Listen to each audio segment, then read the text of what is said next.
Shalom Jemaat GBI Asia Afrika dimanapun Anda berada, kita bersyukur pagi hari ini. Mari bersama-sama kita siapkan hati kita untuk memuji dan menyembah Tuhan. Oleh anugerah dan pertolongan Tuhan kita ada hari ini. Kekuatan, perlindungan Tuhan selalu nyata sempurna. Kita bersyukur buat Tuhan. Mari kita sama-sama berdoa. Haleluya. Terima kasih Tuhan Yesus, kami bersyukur buat pagi hari ini. Sukacita yang Kau limpahkan bagi setiap umat-Mu Tuhan.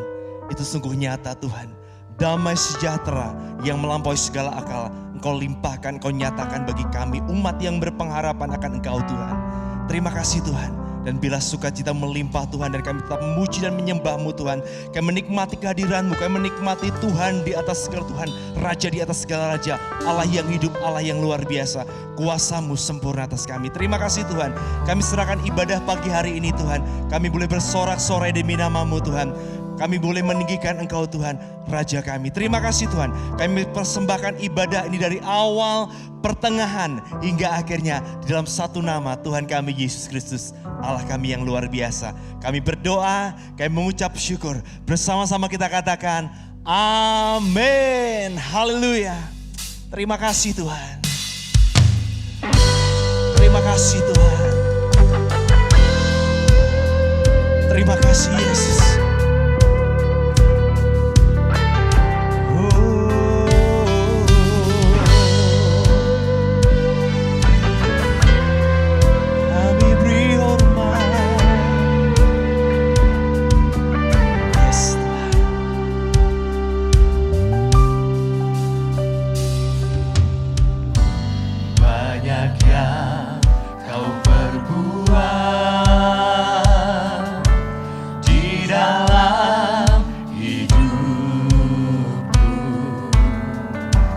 Rancangan indahmu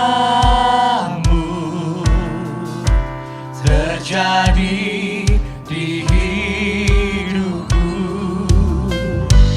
Bapa yang mengerti segala yang ku perlu. Kasih-Mu sempurna nyata dalam hidupku. Ku bersyukur Bapa, ku bersyukur Tuhan, buat kasih setia-Mu di dalam hidupku. Ku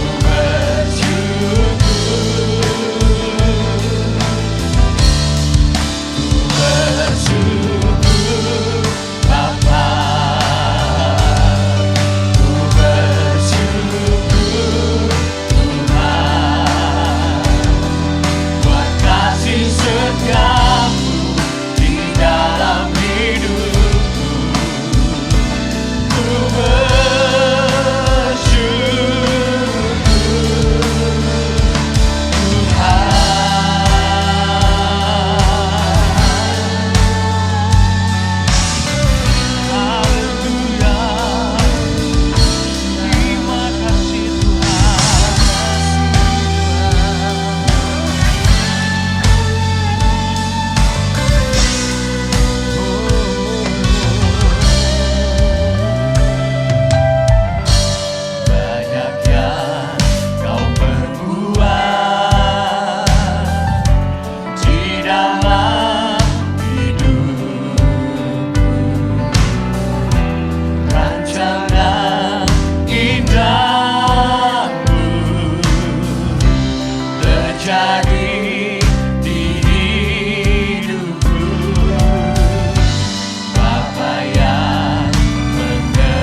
hatiku takkan gentar, sebab ku tahu tangan-Mu yang menopangku.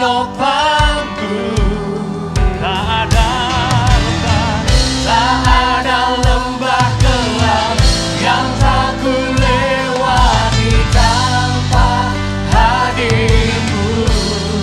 Hatiku takkan gentar, hatiku takkan gentar, sebab ku tahu tangan-Mu yang menopangku. Yes, amin. Kaulah Yesus, Kaulah Tuhan, hanya Kau ku percaya. Kaulah Yesus, Kaulah Yesus, Kaulah Tuhan, harapan hidupku. Ku bersyukur Bapa, ku bersyukur Tuhan, buat kasih setiamu di dalam hidupku. Ku bersyukur, ku bersyukur Bapa, ku bersyukur Tuhan, buat kasih setiamu di dalam hidupku. Ku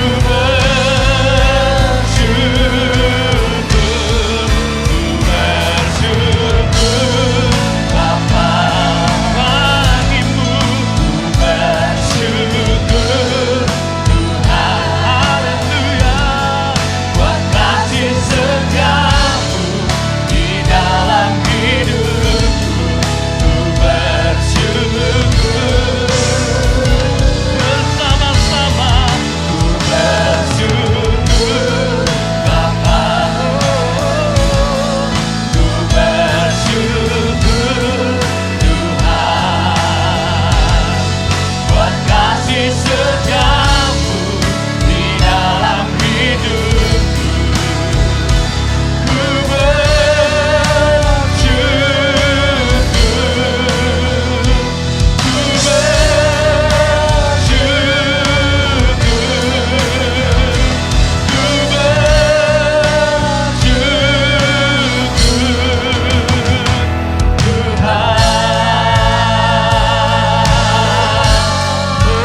hanya bagimu Tuhan. Haleluya, terima kasih Tuhan.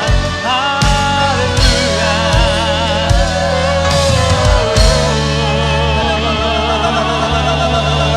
sebab Dia layak ditinggikan. Hormat pujian bagi Tuhan dan Raja kita yang sudah memberikan kita kemenangan. Haleluya.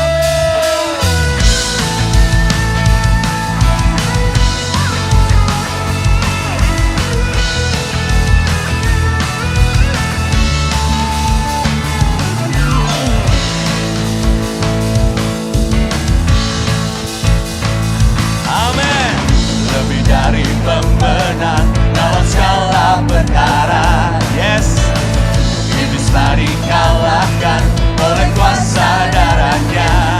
Jika Allah di pihak kita, siapa dapat melawan? Kita lebih dari pemenang, lebih dari pemenang dalam skala perkara. Amin. Iblis telah dikalahkan oleh kuasa darahnya. Jika Allah di pihak kita, siapa dapat melawan? Yang percaya dari pemenang bersama-sama. Haleluya, kibarkanlah pancinya, Yesus Raja segala.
proklamirkan bahwa setiap kita pemenang. Amin. Haleluya. Kita lebih dari pemenang. Kita lebih dari pemenang. Kita lebih dari pemenang. Kita lebih dari pemenang. Jika Allah di pihak kita, siapa dapat melawan?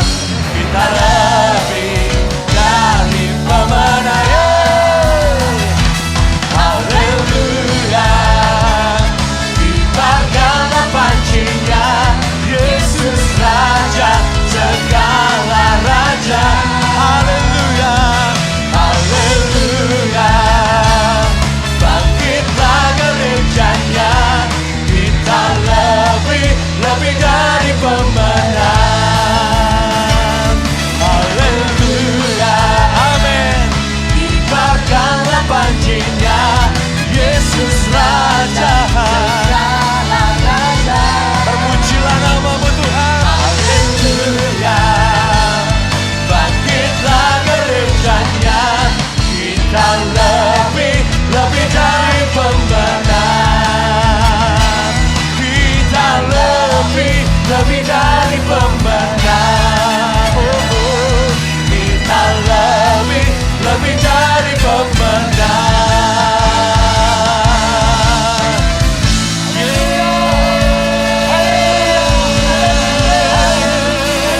Haleluya. Yes Tuhan. Darah-Mu yang beri kemenangan, kuasa-Mu, kebangkitan-Mu, kenaikan-Mu, curahan kuasa-Mu, Roh Kudus-Mu Tuhan.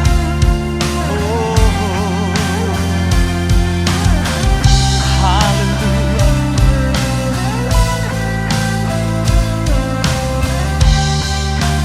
Terima kasih Tuhan. Besar setiamu, nyata di sepanjang hidupku. Darah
Bersyukur Tuhan buat waktu yang indah ini untuk bisa ambil bagian duduk di bawah kaki-Mu, mendengarkan isi hati-Mu. Kami ambil bagian terbaik ini Tuhan dengan duduk, membuka hati kami seluas-luasnya, dan membuka isi hati-Mu yaitu firman-Mu sebanyak-banyaknya, karena kami tahu iman kami hanya bisa timbul dari pendengaran, dan pendengaran akan firman Tuhan. Berbicaralah Bapa, kami siap mendengar. Kami minta bantuan Roh Kudus karena sadar daging kami lemah. Tapi biar roh kami yang penurut Engkau peluk, ya Roh Kudus, sehingga waktu ini tidak berlalu sia-sia. Kami minta bantuan Roh Kudus kepada Bapa di dalam nama Yesus. Amin. Shalom jemaat GBI Asia Afrika, dimanapun berada, bersyukur buat kesempatan yang indah ini. Saya Christopher Tapiheru. Salam kenal buat yang mungkin belum kenal atau belum tahu, belum pernah lihat. Pertama kali melayani langsung dalam format online gini, tapi kita bersyukur kita punya Tuhan yang tidak terbatas ruang dan waktu, dan Tuhan yang selalu menepati janjinya untuk tetap hadir ya dimanapun kita berada. 2 atau 3 orang berkumpul mencari Tuhan, Tuhan pasti ada di antara kita. Dan bersyukur buat kesempatan ini. Saya dapat kesempatan yang indah, dan izinkan di suasana, ya masih dalam suasana tentunya peringatan pencurahan Roh Kudus atau Pentakosta, dan sebelumnya ya kenaikan atau kembalinya Tuhan Yesus ke sorga. Dan izinkan saya membagikan sedikit perenungan yang memberkati saya, ya berkaitan dengan 2 peristiwa besar, 2 peristiwa yang kita rayakan dan syukuri ini. Ya, berbicara tentang, kalau saudara suka nyatet dan suka judul tema, yang saya berikan judul tema Pergi untuk Kembali. Kayak judul lagu ya Pak? Mungkin Anda pernah dengar lagu tersebut. Tapi percayalah, pesan pergi untuk kembali ini, pertama ini buat saya dulu, dan saya akan bagikan sesederhana berbagi berkat bagi Anda semua. Semoga bisa memberkati dan menguatkan kita semua.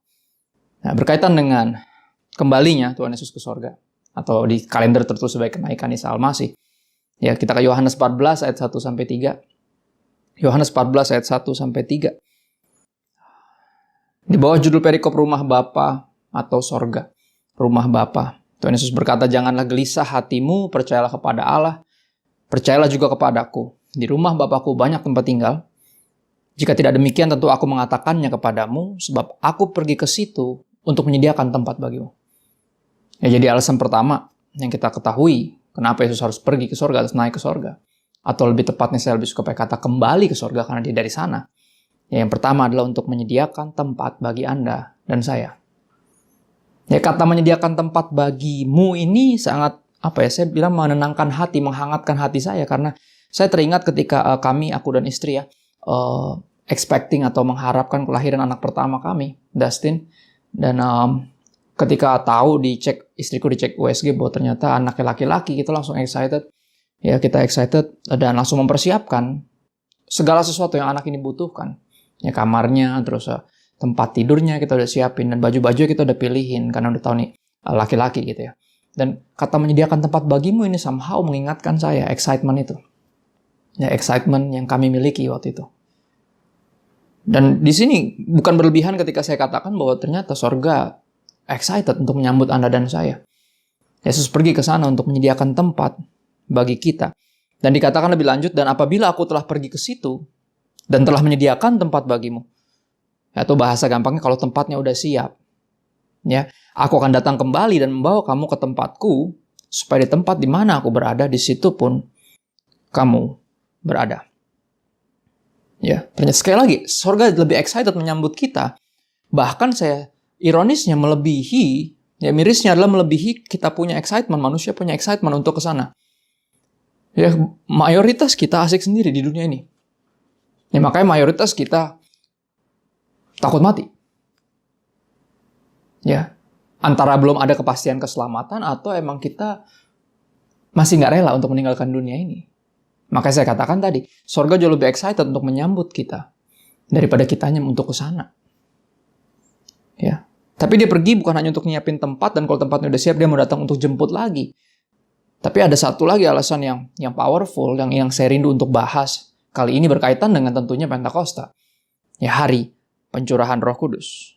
Sebelum saya ngebahas tentang itu, ya ada beberapa hal yang mesti kita pahami dengan baik gitu. Kenapa Yesus, bukan hanya kenapa, tapi seperti istilah kenaikan Isa Al-Masih atau naiknya Yesus ke sorga, saya kurang suka. Kenapa? Karena buat saya dia bukan naik ke sana, tapi kembali ke sana.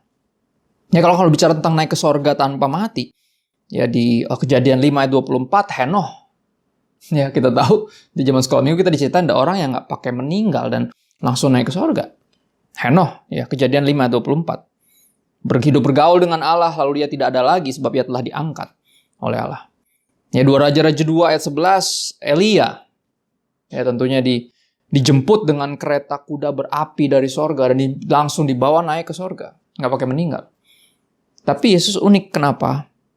Di Yohanes 8 ayat 21 dan 23. Yohanes 8 ayat 21 dan 23 dikatakan demikian, maka Yesus berkata pula kepada orang banyak, ke tempat aku pergi tidak mungkin kamu datang. Ini sebuah pernyataan eksklusif banget. Artinya Yesus bilang, kamu nggak bisa ke sini. Ya ke tempat saya nanti pergi ke sorga ini, kamu nggak bisa ke sana sendiri. Ya, tidak mungkin. Ya, tidak mungkin kamu datang, kata Tuhan Yesus. Lalu ia berkata kepada mereka, kamu berasal dari bawah, ayat 23 ya. Kamu berasal dari bawah, aku dari atas. Kamu dari dunia ini, aku bukan dari dunia ini. Makanya saya lebih suka dan percaya lebih tepat kita menyebutnya bukan dia naik ke sorga, tapi kembali ke sana. Karena dia dari sana. Ya, hanya yang dari sana yang bisa bawa kita ke sana. Setuju gak? Jadi dia bilang, makanya kamu gak bisa datang sendiri ke tempat aku pergi, katanya. Ya, makanya aku akan datang lagi untuk menjemput kamu. Hanya sekali lagi karena hanya yang dari sana yang bisa ke sana. Ya, dan kita semua sebenarnya dari dunia ini.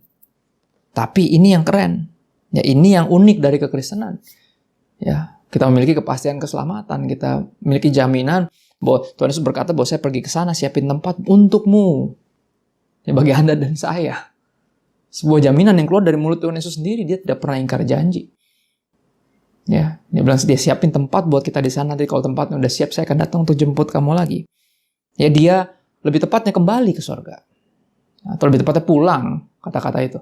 Pulang ke sorga. Kapan sih orang kembali ke rumahnya atau pulang? Ya tentunya ketika tugasnya sudah selesai. Ya kita tahu Yesus naik ke sorga. Kenapa? Karena udah selesai tugasnya. Di Yohanes 4 ayat 34. Tuhan Yesus berkata bahwa makananku ialah melakukan kehendak Dia atau kehendak Bapa yang mengutus aku dan menyelesaikan pekerjaannya. Ya itu sukses bagi Yesus. Itu tujuan dia datang untuk menyelesaikan. Ya. Melakukan kehendak Bapa yang mengutusnya dan menyelesaikan pekerjaannya. Dan di atas kayu salib, Yohanes 19 ayat 30, tercatat bahwa sesudah minum anggur asam itu, berkatalah Yesus sudah selesai. Lalu ia menundukkan kepalanya dan menyerahkan nyawanya. Jadi tugas Yesus sudah selesai, makanya dia apa? Kembali ke sorga. Ya, karena dia dari sana, dia balik lagi karena tugasnya sudah selesai. Ya, ketika kita lagi ngantor kan gitu ya, antara jam kantornya udah selesai atau kerjaan kita udah selesai, kita pulang, kita kembali. Ya, tapi ini bagian yang terpenting. Menurut saya kita kaitkan dengan pencurahan Roh Kudus, Pentakosta. Ya, di Yohanes 16 ayat 7. Di Yohanes 16 ayat 7. Ya, namun benar yang kukatakan ini kepadamu adalah lebih berguna bagi kamu jika aku pergi. Saudara, belum lama ya, kita semua kehilangan salah satu hamba Tuhan hebat. Hamba Tuhan muda yang hebat seumuran saya. Yang impact-nya, dampaknya sangat besar buat kekristenan Indonesia. Khususnya beberapa tahun belakangan ini. Ya. Kita semua beriman, berdoa, percaya bahwa Tuhan akan sembuhkan dia, bisa sembuhkan dia. Tapi ternyata malah Tuhan panggil pulang. Ya, saudara, ditinggalin itu nggak pernah enak. Ya jujur, kalau saya boleh cerita, saya sejak bertobat di tahun 2008 di umur 24 tahun, sungguh-sungguh bertobat ya, saya belum pernah marah sama Tuhan. Tapi di momen ketika sahabat baik saya ini, ya teman sepelayanan saya, partner pelayanan saya, ya dipanggil Tuhan, saya marah sama Tuhan. Saya sempat berpikir apakah dosa saya marah sama Tuhan, tapi saya ingat, ya Daud di sepanjang Mazmur, kitab Mazmur kerap kali didapati juga marah sama Tuhan. Tapi saya bukan nyari pembenaran dari marahnya saya, tapi ini yang saya rasakan bahwa Tuhan kerap di sepanjang waktu itu ya berusaha meyakinkan saya bahwa lebih baik bagi kita, bagi saya, ya bagi kita semua orang percaya di Indonesia, orang Kristen, ya, untuk lebih berguna bagi kita kalau dia pergi. Saya nggak terima. Ya, ketika di hari dia meninggal, pas di hari Kamis 6:30 malam itu, saya lagi melayani berbicara tentang generasi. Dan pas saya lagi baca Kisah Rasul 13 ayat 36, ya, dan Daud ya, melakukan kehendak Tuhan pada zamannya, dia melayani di generasinya. Ya, terjemahan bahasa Indonesia masa kini menulis demikian. Dan setelah itu dia mangkat atau meninggal dan dikuburkan bersama dengan para leluhurnya atau para pendahulunya. Di momen saya baca ayat itu, istri saya mengasih kabar bahwa Raditya Oloan sudah meninggal dunia, dipanggil Tuhan. Wah, saya langsung nangis. Lagi pelayanan di Zoom, ya, ada sekitar hampir 100 orang yang ikut, dan kita semua menangis bersama karena kita sangat terberkati oleh pelayanan hambanya ini. Karena kita kaget, di umur 36 aja, 36 tahun saja saudara dipanggil Tuhan. Dan kita merasa, dan aku bukan hanya sedih, dan aku juga sedikit banyak marah gitu loh. Ya, khotbah saya 45 menit, 15 menitnya itu saya cuma habisin buat nangis bersama dengan semua yang lagi dengerin. Kita lagi ngomongin generasi.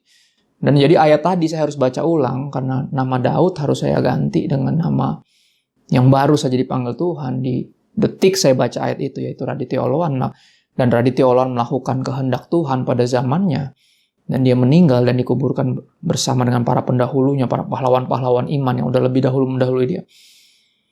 Berat. Dan saya masih terus sedikit banyak marah, kecewa, dan bertanya, Tuhan kenapa Tuhan? Ya, kami sangat bukan hanya terbantu, tapi diberkati dengan pelayanan dia. Terlalu banyak yang kita rencanakan untuk kerjakan bersama. Buat generasi ini, untuk lebih banyak orang bisa percaya Yesus. Lebih banyak hidup bisa dipulihkan. Ya, khususnya anak-anak muda. Dan di Jumat paginya, di TV nasional, saudara. Ya, dari pagi sampai malam. Di salah satu TV nasional, itu beritanya semua tentang beliau. Tentang almarhum Raditya Oloan. Dan akhirnya segitu jadi viral. Ya, semua materi khotbahnya di-share sana-sini. Dan ini bukan cuma bicara tentang ranah gerejawi atau agama Kristen aja, tapi benar-benar secara nasional. Ya, secara skalanya nasional. Dan banyak banget yang langsung tiba-tiba mencari komunitas, yang mau dimuridkan, mau nyari gereja, tiba-tiba pengen sungguh-sungguh ikut Tuhan, karena banyak sekali yang kirim pesan ke saya melalui Instagram, ya, bahwa mereka terberkati dengan khotbahnya Pastor Radit, pelayanan beliau, support dari beliau yang beliau berikan. Mereka pada kasih screenshot chatting mereka terakhir dengan, wah, saya dihujani, ya, kami semua yang benar-benar melayani bersama almarhum Pastor Radit dibanjiri dengan berbagai dukungan, dengan simpati, dengan, saya lihat kayak wow, ini saya nggak membesar-besarkan, tapi saya percaya ini benar-benar sebuah revival, saudara, yang terjadi karena dia pulang, karena dia meninggal. Nah, coba kalau direnungin, saya sempat berpikir secara egois, tentunya secara manusiawi. Ya, kita pengen dia disembuhin. Karena kita tahu Tuhan pasti bisa sembuhin. Ya, orang mati bisa dibangkitin kok sama Tuhan. Masa cuman yang sakit nggak bisa disembuhin? Ya. Tapi bukan kehendak kita yang jadi, tapi kehendak Tuhan. Dan ini yang saya masih sulit terima sampai ketika saya menyadari bahwa kalau dia hanya sekedar sembuh dengan mujizat, ya, itu hanya akan jadi kesaksian buat kita aja. Buat kita doang yang follow dia, yang tahu dia. Ya, di antara orang-orang Kristen, anak-anak muda Kristen, ya, pelayan-pelayan gereja, di antara kita aja. Tapi dengan meninggalnya justru malah jadi viral. Ya, semua orang dari berbagai kalangan, bahkan agama yang lain pun, semuanya langsung kontak, langsung, ini orang terberkati banget, kita gini-gini segala macam. Ngomong semuanya, dan saya kaget. Banyak banget yang tiba-tiba mulai tertarik dan mau belajar tentang siapa itu Yesus. Kenapa kekristenan. Dan waduh. Dan saya renungin, iya juga ya, lebih berguna bagi kita, bagi saya, bagi kami, kalau dia pergi. Dan ditinggalin selalu gak enak, saudara. Ya, tepat seminggu setelah almarhum Raditya Oloan meninggal, kan adalah perayaan kenaikan atau kembalinya Tuhan Yesus ke sorga. Dan saya lagi siapin khotbah. Ya, dengan ayat yang ini adalah lebih berguna bagi kamu jika aku pergi. Tiba-tiba ayat ini yang saya selalu baca tiap tahun, ya, ketika lagi mau merayakan, ya, kenaikan Yesus ke sorga atau kembalinya Yesus ke sorga. Ayat ini somehow hits differently di dalam hati saya. Ya rasanya beda, terbacanya berbeda. Dan saya ngebayangin murid-murid pada saat itu ketika gini, mereka kan sempat ditinggalin mati ya sama Yesus. Yesus kan sempat disalib terus dikuburkan. Dan di momen itu mereka semua hancur. Ya, mereka semua hancur, langsung bimbang, dipenuhi ketakutan, keraguan, kesedihan yang mendalam. Ya mereka dibilang ngumpet, nggak berani ngapa-ngapain. Mereka ngumpet, takut ditangkepin atau segala macam. Ya bahkan di Lukas 24. Di perjalanan ke Emmaus, 2 murid Yesus yang sedang masih dalam keadaan suasana duka, gak menyadari bahwa ada satu pribadi yang ikut nimbrung sepanjang perjalanan dan ngobrol sama mereka. Dan bahwa itu Yesus. Mereka sampai gak ngeh bahwa itu Yesus karena terlalu berdukanya, terlalu kehilangan. Ya terlalu sedikit banyak kecewa, putus harapan. Ya sampai Tuhan Yesus bilang gini, ada apa sih? Yesus nanya gitu kan. Apakah kamu satu-satunya orang yang gak tahu ya bahwa jagoan kita ini mati gitu. Disalib, dibunuh. Tanpa salah, tanpa dosa. Difitnah sebagai penghujat. Apakah kamu satu-satu orang yang gak tahu dan Tuhan Yesus menceritakan tentang dia? Ya dari kitab Taurat, kitab para nabi, dari semua kitab Yesus coba ceritain tentang dia di sepanjang perjalanan. Mereka saking berdukanya yang benar-benar gak ngerti, gak ngeh. Bayangin mereka ditinggalin 3 hari meninggal aja udah kayak gitu. Apalagi Yesus bilang saya akan pergi selamanya. Ya saya akan pergi sampai nanti saya datang lagi. Gak tahu itu kapan. Bayangin rasanya uring-uringannya kayak apa. Tapi kata-katanya dibilang apa? Adalah lebih berguna bagi kamu jika aku pergi. Dan ini yang saya rindu untuk bahas. Maksudnya gimana? Bukankah jauh lebih enak, Pak?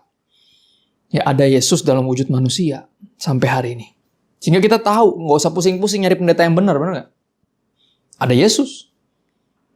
Ya, khotbahnya luar biasa, hidupnya sempurna, nggak ada dosanya, nggak ada salahnya, nggak ada lemah-lemahnya, nggak ada hilaf-hilafnya, ya nggak? Dia bikin mujizat di depan hidung kita. Enak, kita jauh lebih mudah untuk percaya, Pak, kalau Tuhan Yesus masih ada dalam bentuk manusia sampai detik ini. Ya, tapi kalau kita renungin sejujurnya sebelum Pentakosta, murid-murid Yesus juga nggak ada yang benar-benar insaf. Ya, sebelum naik ke sorga pun Tuhan Yesus masih berkata tentang janji Bapa bahwa kamu akan menerima kuasa jika Roh Kudus turun ke atas kamu dan kamu akan jadi saksiku. Oke, Yerusalem, Samaria, Yudea sampai ke ujung bumi. Yesus ngomongin tentang janji Bapa, Roh Kudus. Ya terus Yesus bilang, ya tentunya yang Matius 28, 19, 20. Pergilah jadikan semua bangsa muridku. Dia lagi ngomongin hal-hal yang penting tentang melanjutkan penginjilan, yang melanjutkan pemuritan, yang melanjutkan apa yang dia kerjakan gitu. Tapi tiba-tiba ada aja yang bisa nyeletuk di tengah mereka yang menyaksikan Yesus naik ke sorga. Masih ada yang bertanya, kira-kira Israel merdekanya itu kapan ya? Ya kita kapan ya dilepaskan dari penjajahan Romawi? Masih nggak nyambung, sejujurnya. Ya, makanya ketika Yesus disalib pun, murid-muridnya nggak ada semua, tinggal satu, tinggal Yohanes. Ya, Yudas menjual Yesus dengan 30 keping perak harganya. Padahal Yudas dengar semua khotbah Yesus. Ngelihat semua mujizat yang Yesus kerjakan di depan hidungnya sendiri. Ya, bahkan Simon Petrus. Ya, menyangkal Yesus 3 kali. Artinya apa? Tanpa Roh Kudus nggak ada yang insaf. Ya, kehadiran Yesus sebagai manusia tujuannya untuk mati di atas kayu salib, untuk menebus dosa-dosa kita. Untuk menjadi tumbal menggantikan kita sehingga kita tidak perlu binasa, melainkan beroleh hidup yang kekal. Kita yang percaya kepada Yesus, benar gak? Ya, tapi Yesus bilang apa? Adalah lebih berguna bagi kamu jika aku pergi. Kenapa? Karena sebab jikalau aku tidak pergi, penghibur itu tidak akan datang kepadamu. Saudara, di tengah pandemi yang udah hampir 2 tahun ini, dari tengah kesulitan hidup yang mungkin di sepanjang kehidupan kita, ini mungkin titik terendahnya. Ya, paling sulit. Ya, kita butuh tentunya apa? Penghibur. Penghiburan dari sang penghibur, yaitu apa? Roh Kudus. Bukan hiburan dari dunia ini. Ya, sepanjang 1,5 tahun, hampir 2 tahun ini kita nggak bisa jalan-jalan seenak biasanya, nggak bisa nongkrong-nongkrong, nggak bisa ngumpul-ngumpul. Nggak bisa. Ya, kita nggak bisa dapat penghiburan lagi dari dunia ini. Nggak ada hiburan yang bisa menguatkan kita di momen ini selain sang penghibur, yaitu Roh Kudus sendiri. Yesus bilang, sebab jikalau aku tidak pergi, penghibur itu tidak akan datang kepadamu. Tapi jikalau aku pergi, aku akan mengutus dia kepadamu. Ya, akan mengutus dia kepadamu. Dan saudara, kita mesti mengingat bahwa ya, yang salah satu yang Roh Kudus kerjakan, sekian banyak yang Roh Kudus kerjakan, ya, di antaranya adalah menginsafkan dunia akan dosa. Ya. Mengingatkan kita akan apa yang Yesus katakan. Jadi di tengah berbagai pergumulan, kesulitan, tanggung jawab, ya, kepanikan, kengerian, ya kehilangan. Ya, Roh Kudus ada untuk menghibur kita dengan cara membawa kita kepada seluruh kebenaran. Dia mengingatkan kita apa yang Yesus katakan sehingga apa? Dalam dunia ini, dalam hidup ini, dalam dunia ini kamu mengalami penganiayaan, tapi kuatkanlah hatimu sebab aku telah mengalahkan dunia. Tuhan Yesus bilang gitu. Ya. Dan ini yang menarik kenapa? Izinkan saya mengutip satu ayat yang mungkin rasanya dirasa nggak nyambung, tapi saya tahu ini apa yang Roh Kudus taruh di hati saya untuk kita baca bersama. 1 Korintus 2 ayat 9-10. 1 Korintus 2 ayat 9-10. Tetapi seperti ada tertulis, apa yang tidak pernah dilihat oleh mata, tidak pernah didengar oleh telinga, dan yang tidak pernah timbul di dalam hati manusia. Semua yang disediakan Allah untuk mereka yang apa? Mengasihi Dia. Ya. Karena ayat ini mungkin saudara sering dengar, ada lagunya, benar nggak? Apa yang tak pernah dilihat mata, yang tak pernah didengar telinga, yang tak pernah timbul di dalam hati, semua disediakannya bagi yang mengasihi Dia. Allah sanggup ya melakukan segala perkara dulu, sekarang, dan selamanya. Kuasanya tidak berubah. Coba lihat, ayat berikutnya bilang apa? Menarik. Karena kepada kita Allah telah menyatakannya oleh Roh. Menyatakan apa? Bahwa Dia sanggup. Bahwa Dia pasti lebih dari sanggup dan mampu dan bisa membuat apapun, ya, berbagai cara untuk mencukupkan apa yang kita butuhkan. Dia nggak pernah kehabisan cara untuk memberkati kita, untuk menolong kita. Ya. Untuk melindungi kita, menjaga kita, menghibur kita, menguatkan kita. Ya. Karena kepada kita Allah telah menyatakannya oleh Roh. Menyatakan bahwa apa yang tak pernah dilihat mata, tak pernah didengar telinga, yang tak pernah timbul dalam hati manusia, semua itu disediakan oleh Tuhan bagi yang mengasihi Dia. Roh Kudus. Ya. Kepada kita Allah telah menyatakannya oleh Roh Kudus. Sebab Roh menyelidiki segala sesuatu. Bahkan hal-hal yang tersembunyi dalam diri Allah. Saudara, ini yang saya alami sepanjang kehidupan dan perjalanan iman saya. Ini bersama dengan Tuhan. By the grace of God, oleh anugerah Tuhan, oleh kuasa Roh Kudus, ini yang saya rasakan. Di dalam setiap pergumulan, dalam setiap kehilangan, rasa sakit, kecewa, sedih. Ya, dalam semuanya itu, dalam keadaan lagi nggak punya, kekurangan. Ya, dalam semuanya itu ketika Tuhan mencukupkan, ketika Tuhan menghibur, menguatkan, ketika Tuhan menolong, melindungi, menyembuhkan, Tuhan tuh nggak cuma melakukannya agar kita berhenti, sedih, kecewa, marah. Ya, kayak gini loh, kayak penggambarannya adalah gini, kalau Tuhan adalah Bapa, seperti kita misalnya gini, saya nggak memberikan anak saya sesuatu yang dia minta hanya karena kalau dia nggak dapet dia nangis. Kalau itu sesuatu yang buruk, saya akan tetap tidak akan memberikannya kepada dia walaupun dia nangis. Tapi percayalah bahwa Tuhan ketika menolong kita, mencukupkan kita, menyembuhkan kita, Dia lakukan itu bukan biar kita berhenti nangis. Kalau kayak orang tua kasih, ya udah deh gitu, daripada nangis, enggak. Ya, Dia bukan cuma sekedar menolong kita, menguatkan kita, menghibur kita, mencukupkan, ya, menyembuhkan, tapi Dia mau di dalam semuanya itu kita makin mengenal pribadinya. Ya, makanya jangan kelewatan, jangan cuma sekedar kekurangan, abis itu dicukupkan, terus pergi dari Tuhan. Ya, cuma sekedar sakit, habis itu berdoa, minta mujizat, ternyata Tuhan bikin mujizat, kita sembuh, habis itu kita pergi dari Tuhan. Jangan. Kenapa? Karena Roh Kudus, dibilang di situ apa? Menyelidiki segala sesuatu, bahkan hal yang tersembunyi dalam diri Allah. Hendaknya di dalam petualangan kita bersama Tuhan, ya kita ini, keimanan kita semakin dibawa ke level yang semestinya, pengenalan yang seutuhnya akan Tuhan. Ingat gak apa yang Ayub alami dalam kehidupannya? Ya, dalam kehidupannya dikatakan bahwa Ayub tuh seperti ini. Di dalam semua kelimpahannya, ya Ayub bilang gini, selama ini saya cuma mendengar banyak tentang-Mu ya Tuhan. Tapi sekarang setelah melalui semua kehilangan, kesakitan, ya, bahkan kekecewaan sampai level tertentu, ya, dia bertanya kepada Tuhan, kenapa? Ya, dia mengalami semua itu, tapi apa? Dia bilang apa? Sekarang mataku melihat Engkau. Harusnya ada pertumbuhan rohani di dalam semua yang kita lalui bersama dengan Tuhan. Ya, dan siapa yang membantu kita? Roh Kudus. Menyelidiki segala sesuatu, bahkan hal-hal yang tersembunyi dalam diri Allah. Semakin Tuhan memperkenalkan dirinya, Roh Kudus bantu kita untuk mengenal Bapa. Ya Tuhan yang kita sembah. Dan gini saudara, saya akan tutup dengan ini. Pergi untuk kembali maksudnya bukan cuma sekedar dia pergi naik ke sorga, siapin sorga kalau udah jadi, dia datang jemput kita terus bawa kita ke sorga. Bukan itu. Ya bukan cuma sekedar itu. Ya tapi gini, dia bilang dia pergi ke sana biar Roh Kudus bisa turun. Kenapa penting untuk Roh Kudus turun dan tinggal di dalam kita? Karena ini yang terjadi. Yesus naik ke sorga, siapin tempat untuk Anda dan saya. Oke, siapin tempat buat kita. Tapi dia naik ke sorga juga biar Roh Kudus bisa turun. Kenapa? Karena Roh Kudus akan mempersiapkan kita untuk sorga. Benar gak? Dikatakan, ya firman Tuhan berkata bahwa tanpa kekudusan tidak ada seorang pun yang bisa melihat Allah. Ya kalau kita nggak ada satupun dari kita yang bisa kudus dengan termnya Tuhan, ya, tanpa Roh Kudus. Mungkin kita bisa kudus secara agamawi aja, yang sangat syarat dengan pencitraan, benar gak? Tapi karena Roh Kudus, Roh Tuhan sendiri, ya pribadi ketiga dari Trinitas, tinggal di dalam kita, memampukan kita untuk hidup.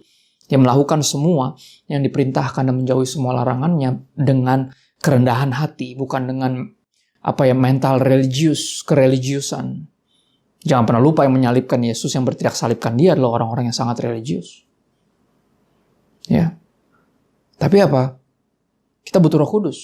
Yesus bilang, ada lebih berguna bagi kamu jika aku pergi. Kalau enggak, Roh Kudus enggak akan datang dan tinggal di dalammu. Ya percuma aku siapin sorga kalau kamunya enggak bisa ke situ. Ya, pergi untuk kembali artinya seperti ini. Yesus pergi ke sorga supaya Roh Kudus bisa turun dan tinggal di dalam Anda dan saya. Ya. Dia yang memampukan kita untuk kembali kepada Bapa di sorga. Karena dia menguduskan kita dari dalam. Yang mengingatkan kita, membawa kita kepada seluruh kebenaran, mengingatkan apa yang Yesus katakan. Akan meninggikan Yesus, menginsafkan kita akan dosa. Ya. Dia menguduskan kita. Dan benar atau benar ketika orang meninggal, khususnya orang percaya, ada kata-kata ini, ya telah kembali ke pangkuan Bapa di sorga. Kata-kata itu loh. Ya. Dan sekali lagi saya percaya tanpa Roh Kudus yang tinggal dalam kita nggak bisa ke sana. Tempatnya udah siap, tapi percuma ngapain tempatnya udah siap kalau kita nggak bisa ke situ, apa gunanya, benar gak? Dan ini yang saya rindu untuk kita renungkan dan kita syukuri karya Roh Kudus di dalam kita. Ya ketika dengar Roh Kudus, ketika udah menjelang perayaan peringatan dicurahkannya Roh Kudus, kita pasti langsung sibuk dengan seputar karunia. Kita lupa bahwa Roh Kudus bukan hanya kuasa, tapi pribadi. Ya, pribadi yang menguduskan kita. Yang memampukan kita untuk taat. Ya, maka kita himbauannya adalah perintahnya untuk berilah dirimu dipimpin oleh Roh. Karena Roh punya keinginan. Sehingga kita nggak melulu kalah sama daging kita. Ya, nggak melulu ikutin hawa nafsu, tapi bisa ikutin tuntunan pimpinan dari Roh Kudus. Ya, dan Roh Kudus yang memampukan kita untuk melakukan hal itu. Saudara, saya percaya gini, saya tutup dengan ini. Saya percaya untuk Tuhan siapin sorga, untuk Tuhan Yesus siapin sorga, itu pasti nggak pakai lama sebenarnya, nggak butuh waktu lama, benar gak? Karena gini, ketika Tuhan bikin alam semesta, bumi dan segala isinya dan alam semesta, dia cuma butuh seminggu di fur 1 hari, hari terakhir buat istirahat, nggak nyampe seminggu udah kelar semua. Artinya dari Yesus naik ke sorga, kurang lebih atau kembali ke sorga udah 2021 tahun yang lalu kalau kita tambahin pakai di tahun kita sekarang, benar gak? Masa ya sorga belum juga jadi sih? Gitu loh. Pasti udah jadi, tapi gini pasti tempatnya udah siap, ini yang saya percaya, tapi kitanya yang belum siap. Anda dan saya yang belum siap. Kenapa? Karena nggak mudah untuk mempersiapkan kita. Nggak sebentar, nggak langsung serta-merta. Nggak bisa kita kerasukan Roh Kudus, ya, terus tiba-tiba jadi kudus. Nggak kayak gitu cara kerjanya. Ya, kita butuh perjalanan untuk makin lama makin mendengar tuntunan Roh Kudus, makin nurut untuk dipimpin oleh Roh Kudus dan mengikuti keinginan Roh, kehendak Roh. Sehingga kita bisa dapati taat. Nah, hidup seperti yang Tuhan mau. Ya. Dan saya dapat satu rema yang menarik ketika anak-anak kami, aku dan istri masih lebih kecil ya, mereka masih mesti dimandiin kalau pagi-pagi di sekolah tuh. Untuk menghemat waktu, biasanya saya akan memutuskan untuk memandikan mereka berdua, anak saya laki-laki dua-duanya, sekaligus. Gitu. Yang memandikan mereka sekaligus. Dan saya dapati mandiin mereka berdua langsung itu malah justru bikin lama. Karena mereka malah rusuh. Ya. berantem-beranteman gitu. Malah jadi lama, saya jadi susah bersihinnya. Bener gak? Mandiin anak yang gak bisa diam kan susah ya. Dan ketika saya lagi kesel dalam hati saya, saya lagi coba jauhin mereka berdua, yang satu di pojok sana, yang satu di pojok sana, saya siram-siram, pokoknya jauh-jauhan gitu loh. Sambil saya omel-omelin, dalam hati saya kayak, aduh rusuh banget sih anak-anak. Dan somehow ada impresi dalam hati saya yang berkata kayak, nah kayak gitu tuh manusia tuh, kalian tuh seperti itu. Maksudnya gimana Tuhan, dalam hati saya sambil mandiin mereka ya? Ya seperti itu. Saya rindu ya, Roh Kudus bahkan ada di dalammu, roh saya sendiri kalau bisa dibilang ya. Pribadi ketiga dari Trinitas ada di dalammu, berusaha menguduskan, membersihkan engkau, tapi engkaunya kebanyakan gaya. Akhirnya nggak kelar-kelar, nggak kudus-kudus, masih terus ngelawan, masih terus bolak-balik, masih terus ragu, masih terus macem-macem, masih terus ngelawan Tuhan. Ya, akhirnya makin lama, benar gak? Ya, bayangin kalau kita diam, anteng, taat, nurut, walaupun mungkin belum ngerti, tapi belajar untuk percaya, gitu ya. Nggak akan sesulit ini. Ya, saya tutup dengan satu yang menarik tentang satu hukum fisika yang mengingatkan saya buat teguran buat saya selalu. Ya, gini, gaya berbanding lurus dengan tekanan. Kalau sudah ingat, ya, ada orang yang pernah ada satu ungkapan yang bagus dan sebuah teguran buat saya. Kalau coba lihat hidupmu, apakah hidupmu banyak tekanan? Jangan-jangan kalau engkau renungkan introspeksi, jangan-jangan kalau kebanyakan gaya gitu loh. Dan saya iya juga ya. Dan dalam konteks ini pun, kalau itu biasa dalam konteks gaya hidup ya, saudara, kebutuhan hidup tidak sebesar gaya hidup, benar nggak biayanya? Ya. Tapi dalam konteks ini tentunya kekudusan. Semakin kita ngelawan Tuhan, semakin lama untuk dia menguduskan kita, karena susah. Ya, tapi coba kita berhenti deh banyak gaya. Ya, mulai deh, ayo, beri dirimu dipimpin oleh Roh Kudus. Percayalah bahwa dia lagi pergi ke sana untuk siapin tempat buat kita, dan tempatnya pasti sudah siap. Tapi Roh Kudus juga turun dan tinggal dalam kita. Dia mempersiapkan kita untuk sorga. Dan sehingga one day kita bisa kembali ke sana. Itu yang disebut dengan pergi untuk kembali. Dia balik ke sana, siapin tempat buat kita. Roh Kudus turun tinggal di sini. Biar one day kita bisa kembali ke pangkuan Bapa. Karena Anda dan saya dimulai di hatinya Tuhan. Dan semoga apa yang saya baikkan ini memberkati kita. Dan izinkan saya tutup dengan doa. Dan minta bantuan Roh Kudus untuk siap apapun yang dibagikan ini tidak kembali sia-sia. Mari kita berdoa bersama. Bersyukur Tuhan buat kesempatan indah ini. Makasih buat hadirat-Mu. Kami gak bisa lihat Engkau dengan mata kami. Bahkan kami gak bisa bertemu satu sama lain, tapi firman-Mu yang sangat jelas di telinga kami. Suara-Mu sangat jelas, meyakinkan kami bahwa Engkau di sini dan Engkau dekat. 2 atau 3 orang berkumpul mencari Engkau pasti hadir. Dan thank you buat firman-Mu yang telah ditaburkan, yang keluar dari mulut-Mu, yang berasal dari hati-Mu. Ya Tuhan, kami tahu benih ini gak akan kembali sia-sia. Tapi mengerjakan yang Tuhan mau akan jatuh di tanah hati yang tepat, sehingga bisa bertumbuh dan berbuah apapun musimnya. Terima kasih ya Bapa. Kami minta bantuan Roh Kudus untuk menguduskan kami, menuntun kami, mengambil alih seluruh hidup kami, sehingga kami menghabiskan hidup kami sepenuhnya hanya untuk Tuhan. Kami minta bantuan Roh Kudus karena kami tahu daging kami lemah. Kami minta bantuan Roh Kudus kepada Bapa yang baik di dalam nama Yesus. Amin. Shalom, Jemaat GBI Asia Afrika Bandung. Saya mengundang Bapak, Ibu, dan rekan-rekan semua untuk mengikuti komunitas sel live group yang ada di tempat ini.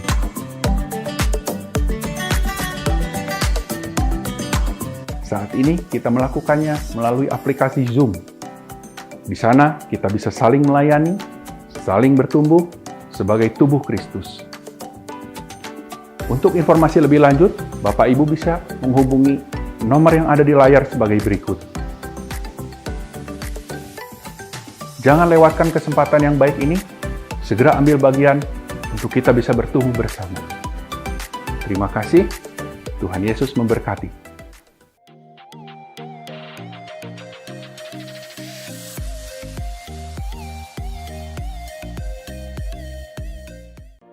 Mari ikuti ibadah live group gabungan GBI Asia Afrika Bandung. Pembicaranya adalah Pendeta Fandi Stephen. Dengan tema Tetap Percaya Walau Sulit Dimengerti. Live group gabungan akan diadakan pada hari Kamis 3 Juni 2021 pukul 18.30 melalui platform Zoom. Informasi lebih lanjut, silahkan menghubungi Ibu Eri. Puji Tuhan Bapak Ibu Saudara sekalian, kita bersyukur buat ibadah pagi hari ini. Kita akan akhiri dan kita naikkan pujian, kami memuji kebesaran-Mu. Haleluya.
Di akhir ibadah ini Tuhan, kami angkat tangan kami dua tinggi bukan untuk meminta berkat lebih banyak, tapi untuk mengingatkan diri kami bahwa tangan ini telah menerima berkat terlalu banyak dari Tuhan.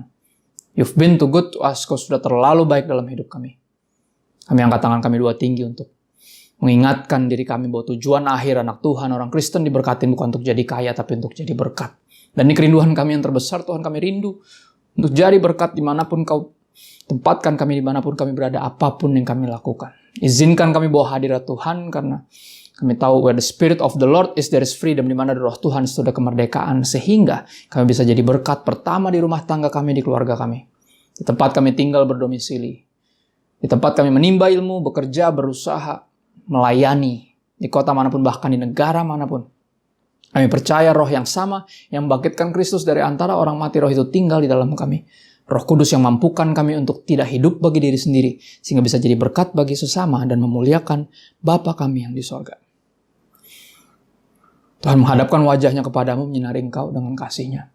Biar kasih dari Allah Bapa yang dibuktikan lewat pengorbanan Sang Putra Yesus Kristus di kayu salib, serta persekutuan dengan Roh Kudus menyertai kita dari hari ini, sampai Maranatha Yesus datang kembali untuk menjemput kita, membawa kita ke tempat yang Dia janjikan, Dia siapkan hanya untuk kita. Dan sampai saat itu tiba, semua yang telah diberkati dan siap, rindu dan rela untuk menjadi berkat. Di dalam nama Yesus semuanya berkata, Amen. God bless you. Stay safe and healthy.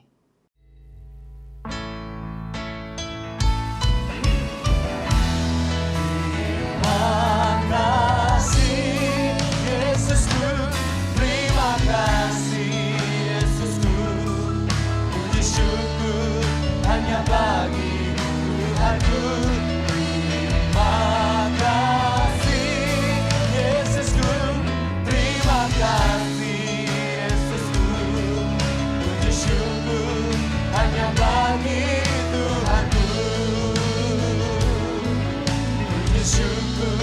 Hanya bagi Tuhanku,